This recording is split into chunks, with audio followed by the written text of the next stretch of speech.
नमस्कार, news our के खास कार्यक्रम में आपका स्वागत है। मैं हूं देवेंद्र कुशवाहा। आज इस कार्यक्रम में हम बात करेंगे एमपी में लोकसभा चुनाव में कांग्रेस की हार को लेकर। कांग्रेस इस हार का कारण तलाशने में लगी है। इसके लिए संगठन की संभागीय बैठकें शुरू करने जा रही है। इन बैठकों में कांग्रेस के ब्लॉक अध्यक्षों को बुलाकर चर्चा की जाएगी। चर्चा के विषय क्या होंगे, हम जानने की कोशिश करेंगे। साथ ही साथ कांग्रेस की इस संभागीय बैठक पर बीजेपी ने तंज कसा है, क्यों, इसकी भी करेंगे पड़ताल। तो आइए शुरू करते हैं बैठक पर आर पार।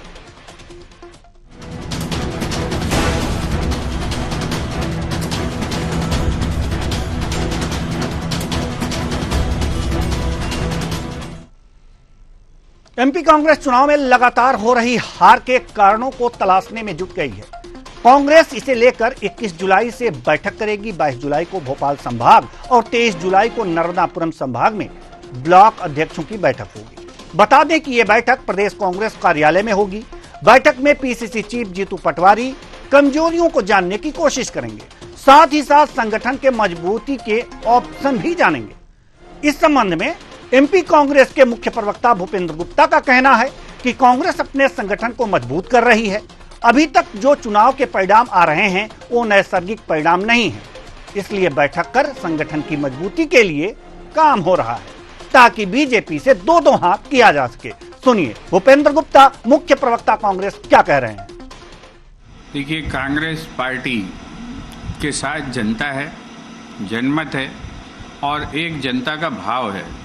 लेकिन उस जनभाव को समेटने के लिए हमारे पास जो हमारी संगठनात्मक संरचना है उसको मजबूत करने की आवश्यकता है। ऐसा जो है हमारी पार्टी ने महसूस किया है और उसके लिए जो है निरंतर काम हो रहा है। और उस समीक्षा के बाद पुनर्रचना होगी तो उसमें जो है संगठन के प्रभावी होने की चीज़ें स्पष्ट होंगी, सामने आएंगी और हम भारतीय जनता पार्टी से दो हाथ करेंगे। आज जो भी चुनाव परिणाम आ रहे हैं ये बहुत नैसर्गिक परिणाम नहीं है। ये परिणाम जो है मतगणना में लंच से प्राप्त होते हैं। जितना सुस्वादु भोजन होता है उतने सुस्वादु जो है दूसरों के परिणाम आते हैं। तो हम लोग उन परिस्थितियों पर विचार कर रहे हैं, वहाँ से गुजर रहे हैं और कोशिश कर रहे हैं कि ये जो लंच योजनाएं हैं इनको हमारा संगठन समाप्त करेगा। कांग्रेस की इस बैठक पर बीजेपी प्रवक्ता नरेंद्र सलूजा का कहना है कि कांग्रेस इस तरह की तमाम बैठक करती रहती है। हमने बीजेपुर और बुधनी में जो उपचुनाव होना है उसके प्रभारी नियुक्त कर दिए हैं। अभी कांग्रेस बैठक कर रही है, बड़ी मुश्किल से आखिरी समय में उम्मीदवार लाएंगे। सुनिए।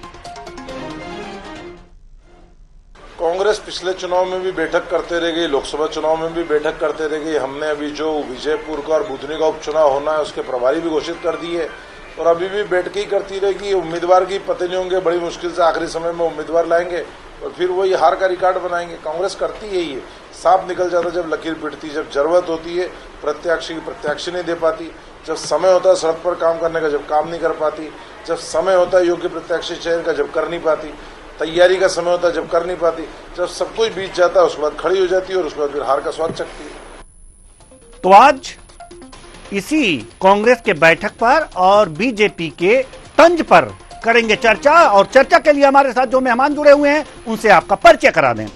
डॉक्टर दुर्गेश केसवानी जी, बीजेपी प्रवक्ता, अंबिका शर्मा जी, कांग्रेस प्रवक्ता, एल द्विवेदी जी, वरिष्ठ पत्रकार। तीनों मेहमानों का बहुत बहुत स्वागत है हमारे इस कार्यक्रम में। चर्चा की शुरुआत करेंगे। चर्चा की शुरुआत बीजेपी प्रवक्ता डॉक्टर दुर्गेश केसवानी जी आपसे। अगर कांग्रेस बैठक कर रही है, अपने हार के कारणों को जानना चाहती है, संगठन अगर जो मजबूत नहीं है उसे मजबूत करना चाहती है, तो बीजेपी को इस पर एतराज क्या है, तंज क्यों? ये तो उनका मामला है। देखिए, उनका नितांत ही आंतरिक मामला है। पर जब देवेंद्र जी आप राजनीतिक क्षेत्र में काम करते हो तो निश्चित रूप से जो आपका विपक्षी दल है, जो काम कर रहा है, जो देख रहा है, जो ये चीजें कर रहा है, तो उस पर भी निश्चित रूप से नजर होनी चाहिए। अब हमारा जो विपक्षी दल है वो सिर्फ और सिर्फ इसी श्री बैठक करके आज जिस दल में 4.5 लाख से ज्यादा कार्यकर्ता छोड़ के चले गए उसके लिए उन्होंने कोई बैठक नहीं की। आज उस दल ने इसके लिए भी बैठक नहीं की जब इनके जो उम्मीदवार थे वो इंदौर से उन्होंने नामांकन वापस ले लिया और इनके जो प्रदेश अध्यक्ष हैं वो अपने गृह क्षेत्र उसमें हार गए। तो मुझे लगता है कि जब इसकी बैठकें नहीं करती है तो ये बैठकें सिर्फ इतनी लगती है। एक दिन की सुर्खियों में हम कैसे आ जाएं, एक दिन की सुर्खियां हम कैसे पालें, कैसे हम एक दिन छप जाएं, कैसे हम दिख जाएं, इसके लिए ही कांग्रेस सब करती है। जिस पार्टी के पास बूथ पर बिठाने के लिए कार्यकर्ता नहीं हो वो क्या करेगी देवेंद्र जी? जी बिल्कुल, बिल्कुल आप सही कह रहे हैं, लेकिन इसका जवाब तो अंबिका शर्मा जी देंगे, कांग्रेस प्रवक्ता। अंबिका शर्मा जी, सवाल यहाँ पर यह है कि बैठकें तो होती हैं और हर हार के बाद बीजेपी बैठक करती है, कोई ऐसी हार नहीं है जिसपे बैठक न की गई हो। अगर जो जीतू पटवारी जी की अगर जो बात करें तो इनके नेतृत्व में लोकसभा चुनाव लड़ा गया कांग्रेस मध्य प्रदेश से साफ, अमरवाड़ा चुनाव लड़ा गया वहां पर भी साफ, और अगर जो देखा जाए छोटी बड़ी जीतों के लिहाज से तो कांग्रेस की लगातार 30वीं हार है। तो ऐसे में जब बैठक होती है तो ऐसा कोई बैठक शायद ही हो जिसमें हंगामा ना होता हो। अभी महिला कांग्रेस की बैठक हुई थी, उसमें भी मधु शर्मा जो पूर्व जिला पंचायत अध्यक्ष थी उन्होंने आरोप लगा दिया कि हमें जूते से मारकर बाहर करने की बात कही गई। बैठक होती है, अच्छी बात है, अपनी कमजोरियों को कैसे मजबूती प्रदान किया जाए इसके लिए बैठक हो तो अच्छी बात है, एक अच्छा विपक्ष मध्य प्रदेश में मिले तो अच्छी बात है, लेकिन यह संभव होता दिख नहीं रहा है। आखिर क्यों, कारण क्या है इसका?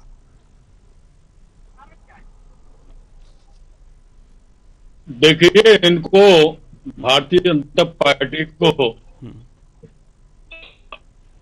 अपनी पार्टी की चिंता कराइए। कांग्रेस के साथ जनमत है, जनता है और कांग्रेसी छाती के जज्बा है। तो ये बिल्कुल चिंता रहे और ना ही बोरा जितू जी के नेतृत्व में कांग्रेस में पूरी तरह से चिंतन और मंथन हो रहा है और कांग्रेस ने उन सभी लोगों के लिए अपने दरवाजे बंद करने हैं जो लोकसभा और विधानसभा के समय पर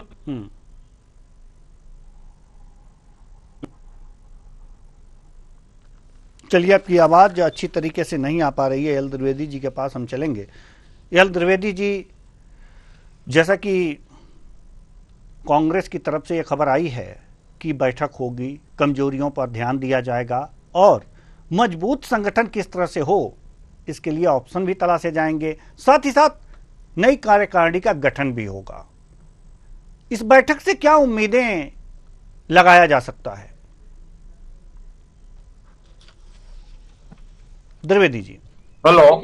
उम्मीद कुल मिलाकर ऐसी है कि जो निष्क्रिय कार्यकर्ता होते हैं इन बैठकों में लगातार इन बैठकों में मुझे लगता है ऐसा मंथन होता है और जो निष्क्रिय कार्यकर्ता होते हैं उनको बाहर का रास्ता दिखाया जाता है और जो सक्रिय कार्यकर्ता है उनको संगठन में लिया जाता है। तो ज्यादातर राजनीतिक दल इस प्रकार की संगठनात्मक बैठक करते हैं और उसमें वह सक्रिय कार्यकर्ताओं को ढूंढते हैं। उनका अनुमान ये रहता है कि जो सक्रिय कार्यकर्ता है वही संगठन में कार्य करें और जो निष्क्रिय लोग हैं उनको संगठन से बाहर का रास्ता दिखाया जाए।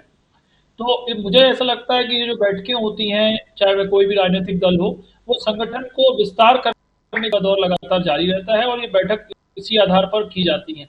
अब चूंकि मध्य प्रदेश में और जो देश में लोकसभा चुनाव और विधानसभा चुनाव अब संपन्न हो चुके हैं, तो कहीं ना कहीं आगे की कैसे राजनीतिक दल में कैसे विस्तार हो सकता है, कैसे बैठकों सक्रिय कार्यकर्ता आगे और जुड़ सकते हैं, उसको लेकर के मुझे लगता है चिंतन मनन का ये बैठक का दौर होगा जो लगता है राजनीतिक दल कर रही है।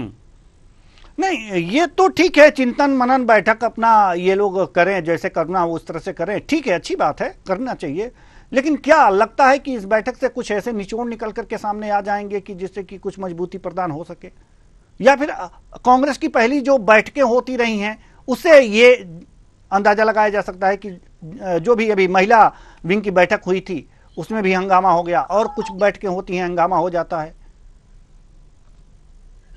हाँ, निश्चित तौर पर कांग्रेस में भी पूर्व में बैठकें जो हुई हैं और अभी जो देखने में मिला है, कहीं ना कहीं संगठन में एक मजबूत पकड़ जो आपसी सामंजस्य होता है वो नहीं मिल पाया है, और कहीं ना कहीं इसी का खामियाजा ऐसा लगता है कांग्रेस दल को।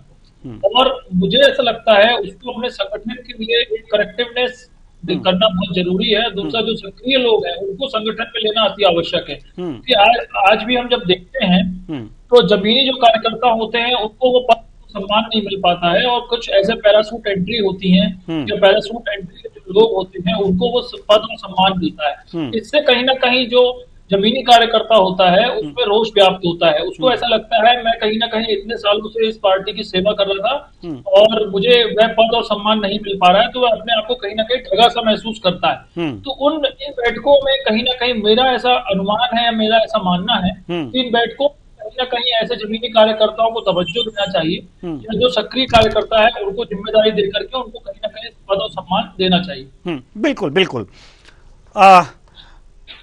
डॉक्टर दुर्गेश केसवानी जी, हम आपके पास आना चाहेंगे। सवाल ये है कि कांग्रेस की स्थिति मध्य प्रदेश में बहुत ही दयनीय कही जा सकती है, तो दयनीय बीजेपी ने बनाया है या कांग्रेस अपने कर्मों के कारण बनी है? क्या एनालिसिस है आपका? देखिए देवेंद्र जी, भारतीय जनता पार्टी माननीय मोदी जी के मूल मंत्र सबका साथ, सबका विकास और सबके विश्वास को लेकर जनता के बीच में है। हम सतत जनता के बीच में रहते हैं 24/7 365 दिन 5 साल हम जनता के साथ रहने का काम करते हैं। अब जब आपने बोया पेड़ बबूल का, फिर आप आम की इच्छा कैसे कर सकते हो? आप अपने कर्मों की सजा भुगत रहे हो। आप सिर्फ सोशल मीडिया को ही आपने पूरी दुनिया मान ली है।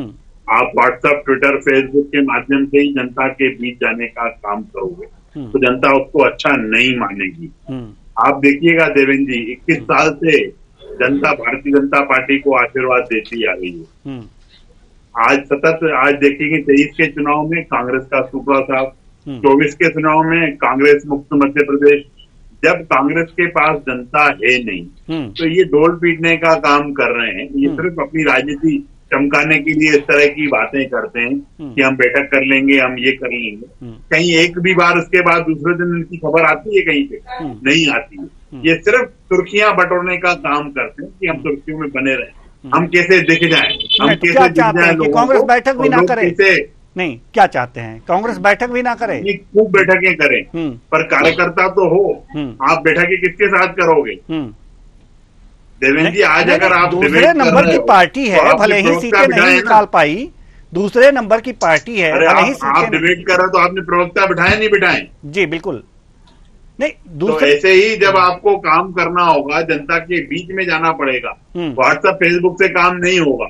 आप बैठकें करो, खूब बातें कर लो बैठकों की, जब कार्यकर्ता ही नजारत है आपके पास। आज कांग्रेस एक डूबता हुआ जहाज है जिसमें कोई सवारी करना नहीं चाहता है। बिल्कुल बिल्कुल। जब जहाज पे कौन सवारी करेगा? जब जीते जिताए विधायक बीजेपी में शामिल हो जा रहे हैं तो उसका अब क्या कहना, और पुनः चुनाव लड़ रहे हैं तो क्या कहा जा सकता है स्थिति के बारे में? अंबिका शर्मा जी, आप तक मेरी आवाज पहुंच रही है? जी। डॉक्टर दुर्गेश केसवानी जी का कहना है कि आपके पास न कार्यकर्ता हैं न नेता हैं, फिर बैठक बस ये मीडिया में सुर्खियां पाने के लिए होती हैं और तो कुछ होता नहीं है। कुछ जवाब देंगे आप इनको? देखिए, पूरा प्रदेश जानता है और पूरा मीडिया जगत जानता है कि अगर कार्यकर्ता और नेता नहीं होते तो वो आयातित नहीं करते हमारे कांग्रेस नेताओं की कमी और कार्यकर्ताओं की कमी भारतीय जनता पार्टी। हाँ, ये बात है कि व्यापारी लोग ज्यादा हैं, व्यापारिता के लोग ज्यादा हैं। और हर सवाल कांग्रेस के टूटने तो आजादी के बाद से कांग्रेस फिर उठी, कांग्रेस फिर इस प्रकार के घटना होते गए। तो मिशन था कांग्रेस मुक्त भारत करना, ये कांग्रेस भारत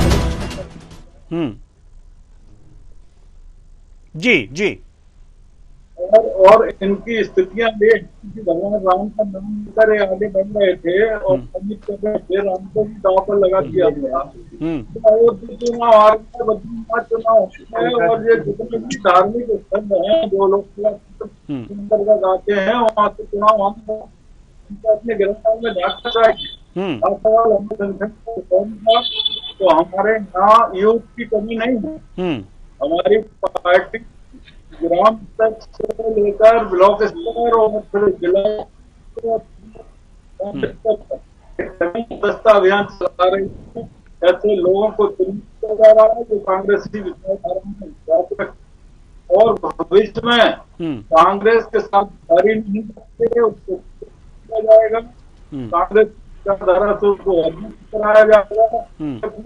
पूरा गया है इनकी हर आलोचनात्मक मानसिकता को सही सही जवाब देने के लिए हब बना दिया और उस पर भी है। सारे संस्थान सारे विभागों कांग्रेस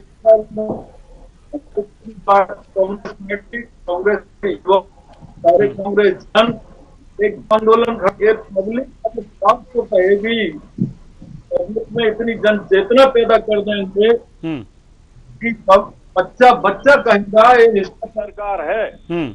या तो ये सुधर जाए, समय रहते हुए सुधर जाए। इन्होंने बड़े बड़े जो पेट बना लिए हैं इनको छोटा कर लें और अपनी जो दिन रात भ्रष्टाचार की संभावनाएं जो तलाशते रहते हैं और जनता के बुनियादी मुद्दों से इन्होंने अपने आप को अलग कर रखा है, उपेक्षा कर रहे हैं। इनको जनता के प्रति उत्तरदायी होना ही पड़ेगा। कांग्रेस लोकतंत्र में, डेमोक्रेसी में विश्वास रखती है। ये सत्ता प्राप्ति में विश्वास रखते हैं, हम जनता की सेवा करने में विश्वास रखते हैं। तो ऐसा नहीं है कांग्रेस नींद हराम करने वाली है। 4 साल के लिए हम लोगों ने बिल्कुल कमर कस ली है। इनके हर भ्रष्टाचार पर, इनकी हर अनियमितता पर, इनकी हर जन विरोधी कार्यों पर हम लोग लगाम लगाएंगे और अपने आप को रिचार्ज करके हम पूरी तरह से जन सेवा के लिए अपने आप को तैयार कर चुके हैं। बिल्कुल चिंता ना करें, एक बढ़िया हम लोग कैडर देंगे। बढ़िया मध्य प्रदेश में कांग्रेस का एक नया रूप आपको जल्दी से जल्दी देखने को मिलेगा। जी बिल्कुल बिल्कुल बिल्कुल मिलना ही चाहिए। अगर जो अच्छा विपक्ष रहेगा तो वजनदार रहेगा तो वास्तव में सरकारें भी अंकुश में रहेंगी और जनता का लाभ होगा। चलिए, दुर्गेश केसवानी जी कुछ कहना चाह रहे थे तभी से, इनको भी सुन लेते हैं, उसके बाद एल द्विवेदी जी के पास आएंगे। जी ठीक है, हम सुनेंगे, उनको सुन ही रहे थे। जी जी जी पर ढंग से नहीं बैठ पा रही हो कांग्रेस, फोन कान में लगाकर बात करने का काम कर रही है। मुझे लगता है कि चैनल की गरिमा होती है, उस गरिमा का पालन इनको करना चाहिए। पर न तो ये सब कुछ व्यवस्था कर पा रहे हैं, न क्या कर पा रहे हैं। ये क्या बात रखेंगे कांग्रेस की और क्या बैठकें करेंगे। अरे आप सुविधा संपन्न हो, साधन संपन्न हो, कल्याण की बात आप करिए और ये हम तो खेत और कल्याण की बात करते हैं। भ्रष्टाचार तो कांग्रेस में आप घूमिए, आप डब्ल्यूबीएम में घूमिए, क्यों भ्रष्टाचार का पैसा आ रहा है आपके पास? आकन डूबे हुए भ्रष्टाचार में केसरवानी जी, ये कोई बात हुई क्या? अरे भैया, अगर हम क्या कह रहे हो हैं तो कहीं क्या कोई एविडेंस ले आओ, क्या मानसिकता को जीते हो, कहीं कोई तथ्य ले आओ, कहीं कोई बात कर काम में बात कर रहे हैं तो इसमें आपके काम खड़े हो गए। पा रहे हो तो बैठक क्या करोगे? आप कैसी बात कर, अरे आप क्या थर्ड क्लास बात करते हो यार? बात कर रहे हो, यही मुद्दा है तुम्हारे पास।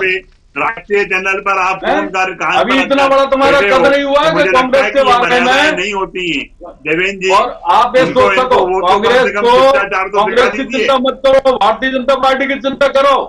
नहीं देखिए दुर्गेश केसवानी जी, आवाज आप तक पहुंचे बढ़िया से, इसलिए इस तरह से किया गया है हाउस में। जी नहीं देखिए, आवाज इनको बैठ के टेस्ट करना चाहिए। आप बोलाइए तकनीकी है। नहीं ठीक है प्रदेश में जमीन खिसक गई है जहाँ तुम्हारा गढ़ माना जाता था। जी बिल्कुल। और अभी उपचुनाव में देख लेंगे। आपको पता है अमरवाड़ा में आप 15,000 से जीते थे, बड़ी मुश्किल में बेईमानी करके 2,500 3,000 से जीत पाए। पूरा सुपड़ा साफ हो गया है। बहुत बुरी तरह से आप हारोगे, अपने मुंह की खाओगे। ये तुम आपका बड़बोलापन, ये आपका अहंकार, ये सत्ता का मद आपको ले डूबेगा। अरे कोई अहंकार नहीं, हम तो डाउन टू अर्थ हैं, पर जो बहुत ज्यादा अहंकार है होती है उसको तो निभाना चाहिए। अरे क्या चरित्र की बात करते हो यार, समाज के कारोबारियों से चंदा ले रहे हो और आम की बात करते हो। देश की पुरानी पार्टी है, अपने गृहवान में झांक कर देखो। आपकी पार्टी के जब आपने 7 साल में 70 प्रतियों की परीक्षाओं के पेपर आउट हुए हैं। बात करेंगे, मुझे जनता से झूठ बोल कर आए हो, किसानों से झूठ बोल कर आए हो, नौजवानों से झूठ बोल कर आए हो, और आते ही 100 करोड़ रुपए व्यापारियों के आपने माफ कर दिए। ये तुम्हारा करेक्टर है, किस मुंह से बात करते हो? धोखा देना, ये सब कांग्रेस का कल्चर है। खरीद लेते हो लोगों को, बरगला लेते हो लोगों को, सरकार बना लेते हो, चुनी हुई सरकारों को गिरा देते हो। चलिए ठीक है, आएंगे हम आपके पास, आएंगे हम आपके पास। एल द्विवेदी, ठीक है ठीक है ठीक है ठीक है, एल द्विवेदी जी के पास हम चलना चाहेंगे। जी जी, अंबिका शर्मा जी, अंबिका शर्मा जी, ठीक है, आएंगे हम आपके पास, आएंगे आएंगे आएंगे। दुर्गेश जी आपके पास भी आएंगे जी, अंबिका जी आपके पास भी आएंगे। एल द्विवेदी जी वरिष्ठ पत्रकार हमारे साथ मौजूद हैं। एल द्विवेदी जी, जैसा कि अभी डॉक्टर दुर्गेश केसवानी जी ने कहा कि कांग्रेस के पास न कार्यकर्ता हैं न नेता हैं, फिर काहे की बैठकें, बस इसी तरह से बैठकें कर रहे हैं। वास्तव में नहीं है क्या जमीनी नेता और कार्यकर्ता, या केसवानी जी ऐसे ही हवा में तीर मार रहे हैं? कार्यकर्ता तो हैं, आखिर उनके कार्यकर्ता नहीं होते, नेता नहीं होते तो अपने में बीजेपी में शामिल कैसे करते? सवाल तो ये है। हाँ देखिए, बहुत ही बढ़िया आपने प्रश्न कहा है, और आपने खुद ही देखिए उसका उत्तर ही बताया कि अगर कार्यकर्ता नहीं होते तो बीजेपी में वह शामिल कैसे होते। मतलब कहीं ना कहीं कार्यकर्ता तो हैं, तभी तो वह कांग्रेस से टूट के बीजेपी में जा रहे हैं, पहली बात। दूसरी बात, अभी आपने देखा होगा कुछ दिन पूर्व ही नरसिंह घोटाला को लेकर के कांग्रेस कमेटी के बाहर एक बहुत जंगी प्रदर्शन हुआ, जिसमें आपने देखा होगा, मुझे ऐसा लगता है अनुमानन शायद 5 से 7,000 8,000 वर्कर्स थे जिनपे वाटर कैनन और ये सब फेंका गया। तो वह सब कार्यकर्ता ही थे, एनएसयूआई के कार्यकर्ता, जो आर्मी कार्यकर्ता थे, और कहीं ना कहीं पूरा रोड में एक जन सैलाब देखने को मिला, जिसपे भारी संख्या में कार्यकर्ता थे जो एक जंगी प्रदर्शन कर रहे थे कि जिस प्रकार से नरसिंह घोटाला मध्य प्रदेश में हुआ और जो अन्य घोटाले जो मध्य प्रदेश में हुए उसको लेकर के जो एक धरना प्रदर्शन था।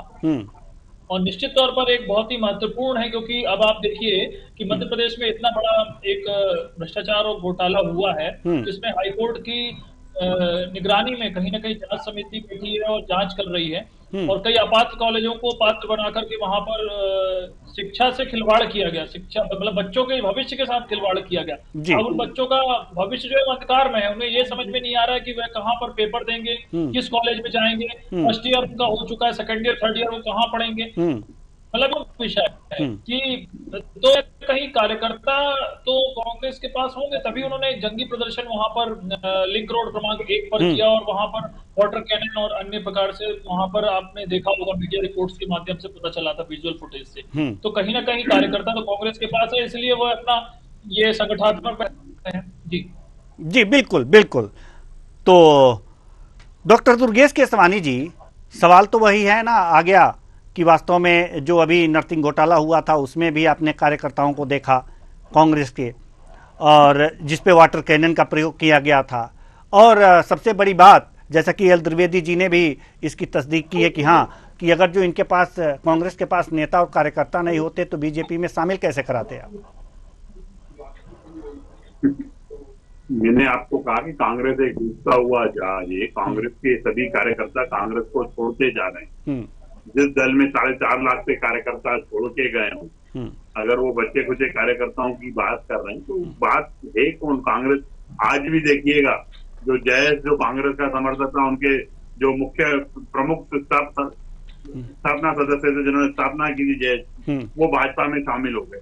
जब कांग्रेस में कोई रहना नहीं चाहता है, आज ये बातें सब कर रहे हैं, ये राहुल गांधी की पार्टी के लोग हैं, देवेंद्र जी, ये सब बातें करेंगे। बेरोजगारी 23 के चुनाव में भी की, ये इन्होंने 2003-4 के चुनाव में भी की, आज तक करते आ रहे हैं। इनके मुद्दे वही है, जनता इनको विफल हो चुकी है। ये इसी तरह की बातें करते रहेंगे। मुझे नहीं लगता है कि कोई कांग्रेस में इस समय पे जो नेता और न नेता है, न नीति है, न नीयत है, ये तीनों चीजों का अभाव कांग्रेस में। इसी कारण आप देखेंगे जो प्रदर्शन भी हुआ, जो चीज उच्च न्यायालय में चल रही है विचाराधीन है, उसमें प्रदर्शन करके क्या है, ये सिर्फ राजनीतिक रोटियां सेकना है। जो कांग्रेस दड़ों में बटी हुई है, टुकड़ों में बटी हुई है, गुटों में बटी हुई है, और जो कबीलों में बटी हुई है, हर कबीले का सरदार चाहता है कि मैं देखूं, मैं कर लूं। ये इसी तरह की चीजें आ रही हैं।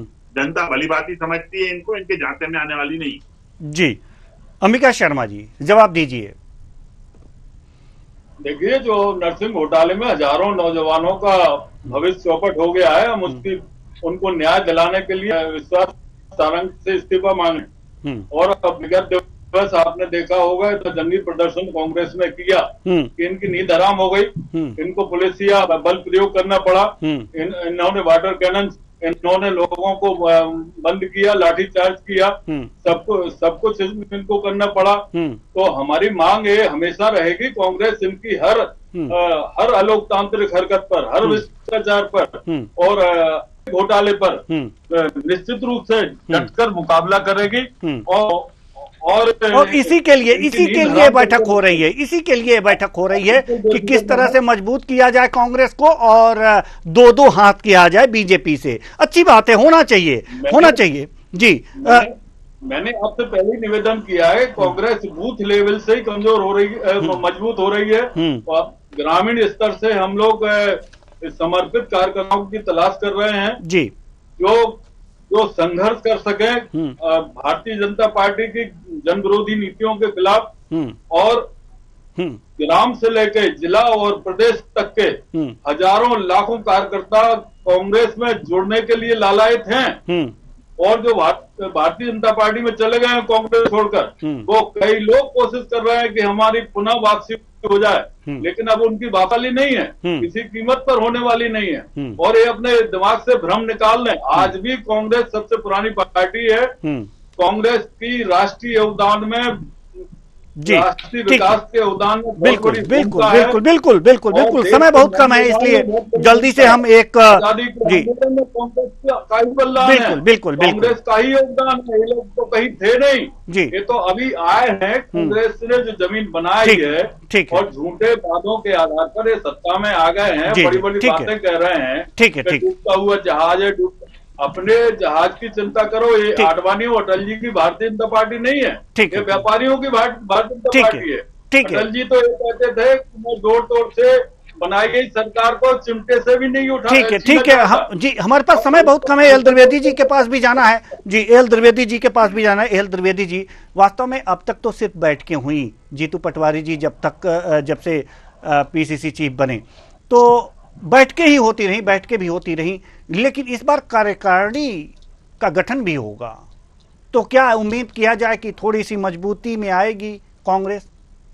क्या लगता है आपको? जी द्विवेदी जी। जैसे मैंने आपको पूर्व में बताया कि कहीं न बैठकें होती हैं, ऐसे कार्यकर्ताओं को बाहर करा जाता है, और जो सक्रिय लोग संगठन में सेवा कर रहे हैं और जो संगठन में कोई भी राजनीतिक दल हो, चाहे मैं किसी भी राजनीतिक दल की इसमें पक्ष नहीं ले रहा हूँ, तो ये बैठकों का दौर इसलिए होता है कि सक्रिय कार्यकर्ताओं को ज्यादा से ज्यादा जोड़ा जाए और संगठन को मजबूत किया जाए।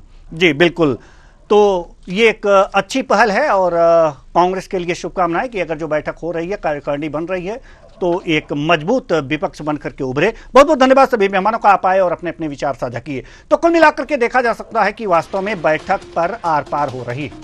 आर पार इसलिए क्योंकि ये बैठक, जितनी भी बैठकें हुई है, उससे लाभ तो कांग्रेस को नहीं हुआ, इसलिए बीजेपी लगातार तंज कस रही है। लेकिन इस बैठक से कुछ उम्मीदें हैं कि कांग्रेस की नैया, या डोलती हुई नैया, या ये कहा जाए कि गिरता हुआ स्तर थोड़ा सा रुकेगा अगर कार्यकारिणी का गठन होगा और उस पर जो है कुछ नए नियम बनाए जाएंगे, कुछ फार्मूले तय किए जाएंगे, कुछ समीकरण बनाए जाएंगे, उन समीकरणों को साधने की कोशिश होगी और वास्तव में बीजेपी से दो हाथ करें तो अच्छी बात है। अगर जो विपक्ष मजबूत होगा तो जनता के काम भी अच्छी तरीके से होंगे और सत्ता निरंकुश नहीं होने पाएगी। इसलिए शुभकामनाएं कांग्रेस के साथ हैं हमारी। इस कार्यक्रम में इतना ही, मुझे दीजिए इजाजत, नमस्कार।